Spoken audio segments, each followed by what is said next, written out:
passa via. Anche quest'oggi Cestaro gioca, anzi Pineda il capitano, quest'oggi Cestaro vice capitano, l'appoggio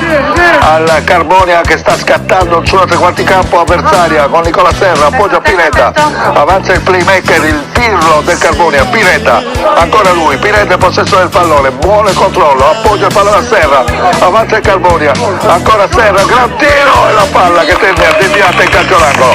Ottima l'azione del giocatore di Carbonia, Nicola Serra,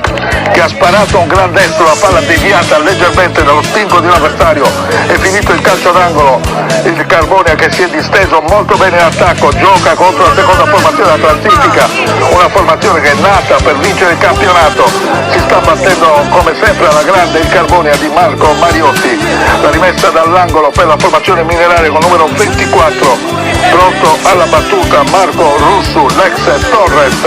pronto alla battuta vicino a sé Pineda, ancora Pineda, appoggia a Moussa Soumaré, la finta, Soumaré si accentra, parte il traversone e la palla termina di pochissimo sul fondo, un tiro cross di Moussa Soumaré, la palla ha fatto la barba all'incrocio dei pali, insidiosissimo il Carbonia quando siamo giunti esattamente al 9 minuto nel corso di questo primo tempo qui a Sant'Adi, Carbonia 0, Latina 0, partita comunque molto bella, tutta da seguire con la formazione minerale qualche istante fa vicinissimo al vantaggio con un tiro cross di Soumaré che ha fatto la barba all'incrocio dei pali.